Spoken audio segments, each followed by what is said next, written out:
como a moeda chinesa virar a reserva de valor do mundo?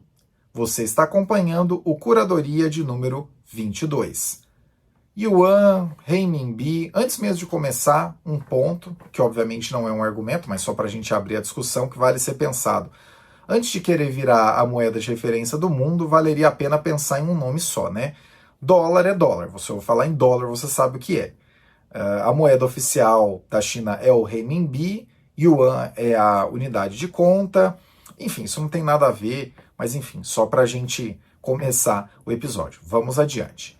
Financial Times trouxe, neste domingo, dia 1º de fevereiro de 2026, que o governo chinês, de modo direto, por meio de Xi Jinping, teria colocado na mesa a intenção de que o renminbi alcance o status de moeda de reserva a nível global.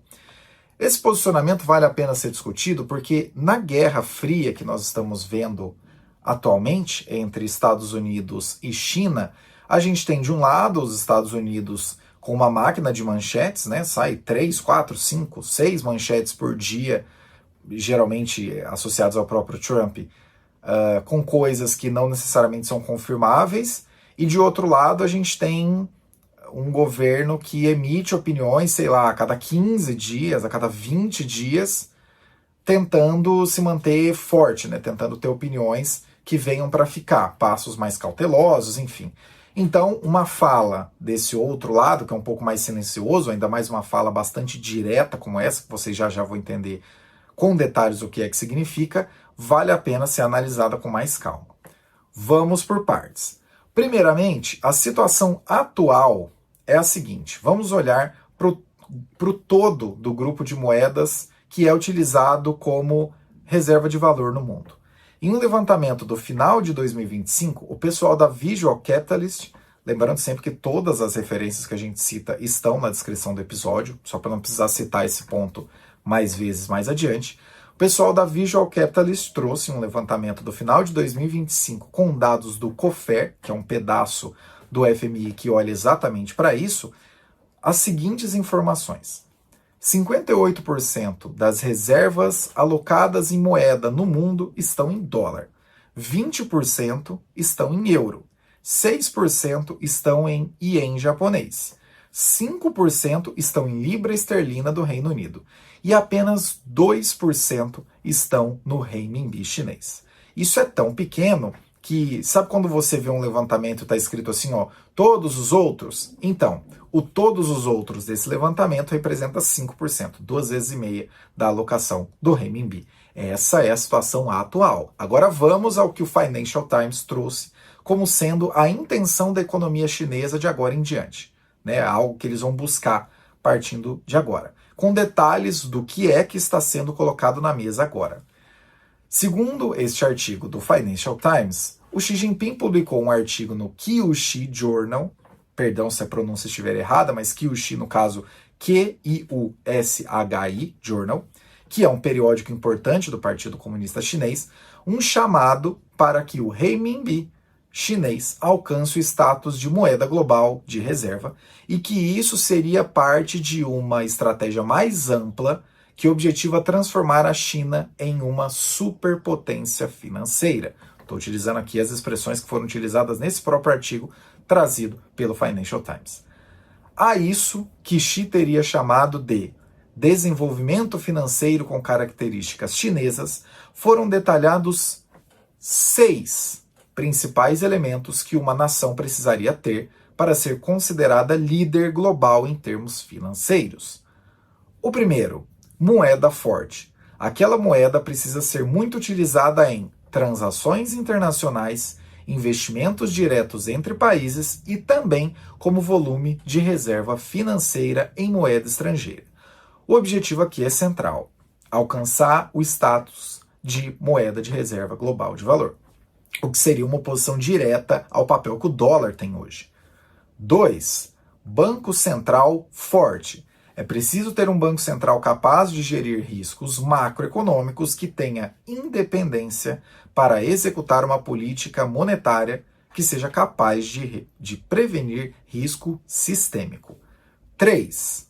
Instituições financeiras fortes. A China precisa cultivar um sistema de instituições financeiras que sejam verdadeiramente globais, ou seja, internacionalmente competitivas, com alta eficiência operacional e resiliência a riscos. 4. Hubs financeiros internacionais. A intenção de reforçar hubs financeiros como Xangai e Hong Kong com o objetivo de atrair capital global e assim exercer influência sobre a precificação de ativos mundo afora. 5. Supervisão financeira sólida. É preciso ter um conjunto de regras que seja rigoroso e eficiente, capaz de ter uma voz forte na formulação de regras e padrões internacionais. E 6. Talentos financeiros de alto calibre. Manter um pool de profissionais capazes de gerir um complexo sistema de objetivo global.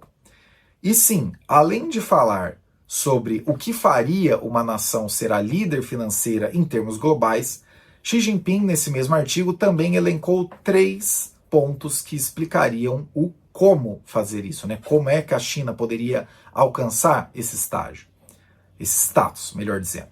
1. Diferenciação do Ocidente. A China deveria se tornar uma potência financeira com base em características chinesas, que se encaixam a condições nacionais. 2. Reduzir a confiança e a utilização do dólar. Esse ponto seria fundamental para se livrar da hegemonia do dólar e tirar a China do campo de eventuais sanções ocidentais.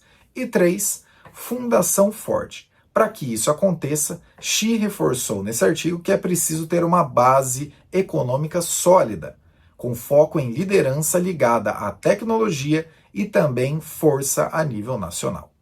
O artigo publicado na 3ª edição do Qiuxi, perdão de novo pela pronúncia se estiver errado, publicado na 3ª edição do Qiuxi Journal, por Xi Jinping, por ele mesmo, não é o governo da China, foi o próprio Xi Jinping que assinou esse artigo. Em tradução livre, esse artigo tem o seguinte nome: Seguindo o caminho do desenvolvimento financeiro com características chinesas e impulsionando a força da China no mundo das finanças. Essa sinalização explícita deixa clara a intenção do governo chinês de que o país se torne, citando novamente, uma superpotência financeira. Mas a grande dúvida está sobre um fato. Será que isso seria possível de ser realizado sem uma abertura maior do país? E aqui não estamos falando de questões políticas, mas sim de questões puramente econômicas e de circulação de capitais mesmo. Hoje a China tem em funcionamento um sistema que prefere deixar fechada a chamada conta de capitais, o que significa, bem simplificadamente, que a China negocia com o mundo de um jeito e lida com as coisas internamente de outro. Existe um artigo que explica com maior detalhamento técnico o que é que isso significa e como a China poderia ampliar sua presença global do renminbi, mesmo com a conta de capitais estando fechada. Em tradução livre, o título desse artigo é O caminho incomum do renminbi para alcançar o status de moeda de reserva. Vale a pena checar se você quiser se aprofundar nesse assunto. Opinião. Ainda que tenha se posicionado de maneira mais explícita, é importante ter em mente que existem muitas limitações nessa visão governamental da China, e elas vão muito além do renminbi representar apenas 2% da reserva global de moedas. Sim, a China é a maior parceira comercial de mais de 120 países, está expandindo a sua presença com investimentos diretos, empréstimos e negociações em sua própria moeda. Mas, disso para ter o status de moeda de referência até de precificação de ativos, que foi colocado aí como um dos objetivos, ainda existe um espaço bastante considerável. Por exemplo, o que seria características chinesas para um sistema financeiro? E quais seriam as tais grandes instituições financeiras de calibre global? E precificação de ativos em renminbi viraria padrão de que jeito? Levando em conta que estamos vivendo uma época em que quem construiu a maioria das regras, inclusive do universo financeiro, está dando a entender que agora discorda de tudo, abre-se sim um espaço para que um novo conjunto de regras seja colocado na mesa. os Estados Unidos pavimentaram por décadas algo que hoje discordam. Então existe mesmo um campo aberto para que sejam colocadas novas regras. Só que isso, além de não acontecer da noite para o dia, ainda demanda um nível de transparência que a economia chinesa parece não se importar muito em ter com o resto do mundo. Ou pelo menos não se importava até agora. Vale seguirmos de olho no que é que vem por aí. Assim como falamos no Curadoria de número 20, vale a pena você voltar e ouvir logo que esse episódio se encerrar, estamos naquela quadra da história onde existem mais dúvidas do que certezas. E num cenário como esse, vale ter cuidado com quem carimba certezas, principalmente tendo como base o passado, em uma ode tão tosca quanto "mas foi assim nos últimos 80 anos". Sim, foi assim nos últimos 80 anos e quem criou tudo isso está jogando isso fora agora. Se não existe vácuo de poder, por que é que existiria vácuo de liderança financeira? Uma coisa que fica na mesa após um direcionamento tão explícito como esse é o seguinte: se a China tiver a mesma expertise para a expansão financeira, para essa expansão financeira em específico, que teve para se tornar a fábrica do mundo, então em algum conjunto de anos podemos sim ver essa transição acontecer. E não vale, vale a gente relembrar uma coisa muito importante. Após o conjunto de sanções internacionais que foram colocadas sobre a Rússia após a Rússia ter invadido a Ucrânia, primeiramente, se cogitou que a economia da Rússia ia ficar em frangalhos, iria acabar, o rublo russo iria para as cucuias, mas algum tempo depois tudo isso se recuperou e a economia da Rússia, mesmo estando em guerra, investindo bastante em armamentos, o que acaba impulsionando o PIB, a economia da Rússia aparentemente vai muito bem, obrigado. E isso acontece, não surpreendentemente, porque a Rússia hoje está integrada a esse sistema financeiro gerido pela China. A Rússia não está mais no SWIFT, mas ela continua fazendo transações financeiras com o resto do mundo de maneira triangular por meio desse sistema da China. Então, quer dizer, não domina o mundo, mas já temos um grande caso do que significa se livrar das sanções do Ocidente, Enfim, teria o sistema ocidental, atualmente líder no mundo financeiro, poder de impedir que isso aconteça, que essa expansão, que essa mudança pretendida pela China e explicitada hoje seja colocada em prática e vire uma realidade? Acompanhemos os próximos capítulos dessa novela, porque mesmo tendo sido escrita uma página importante no dia de hoje, tendo ido ao ar, tendo sido disponibilizada uma página importante no dia de hoje, ainda precisaremos de vários anos para saber de verdade para onde que a novela está indo. Gostou desse conteúdo?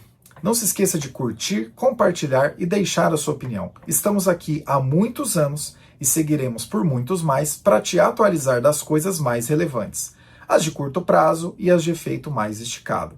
Sua audiência só nos ajuda a seguir nessa trilha, não se esqueça.